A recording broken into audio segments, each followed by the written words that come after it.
emanating from our history. You have seen a move on the question of the global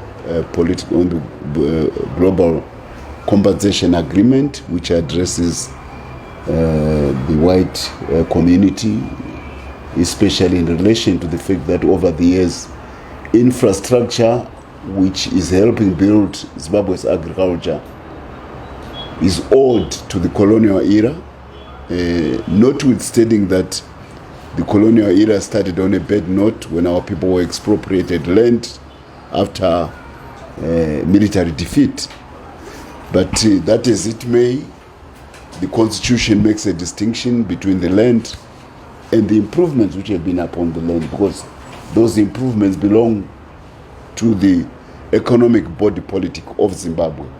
They are currently contributing to the revival and growth of our agricultural economy, those improvements. So it was proper that the Constitution recognizes those improvements upon the land, and that due compensation be accorded to those improvements upon the land as distinct from the land itself. This has been very good because it has also made it possible to accommodate our white population. We do have in Africa a sizable white population owing to history. They are citizens of Zimbabwe, as deserving to be citizens as any other. And if you look at the racial tolerance index of countries, of nations, Zimbabwe ranks among the highest in the world. People here don't look at your color when you are getting married. They don't look at your color when you are going to church. They don't look at your color when you are going to sports. We just look at you as a human being. So this has done a lot to make our white population feel that they are part of the new Zimbabwe, where the president says no one will be left behind. We are not only looking at people in the rural areas who have been historically disadvantaged because of the colonial economy, but we are also looking at those aspects during the redress of the colonial era grievances which may have marginalized sections of our population. And the white population, let's admit, they have tentacles as being part of the Anglo-Saxon world. They have tentacles all over the world. They do have influence coming from the association with the biggest economies in the world.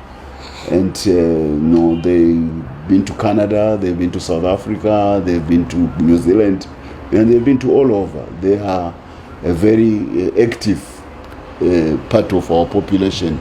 And if they feel that they want to identify with the home of their original birth of Zimbabwe, so be it. This is a country where everybody feels that he must identify with its success, with its future. So the president has made it possible for the white population to begin to feel so much part of the Zimbabwean economy. And we see it with the collaboration which is going on in our agricultural revival. It takes full advantage of their historical knowledge about farming, about mining, about many other things, which made the colonial economy be what it was before. But the president is taking it to another level, this economy. What he's doing is he is shedding off the skin of the colonial economy and making it a global economy, because that's what Zimbabwe deserves, a full global economy. And when it is a full global economy, it requires every citizen, regardless, to be put his shoulder to the wheel. So that's what the president is doing by the Global Compensation Agreement. But he's now taking it further to our historical divisions. We unfortunately gave the world a divided liberation.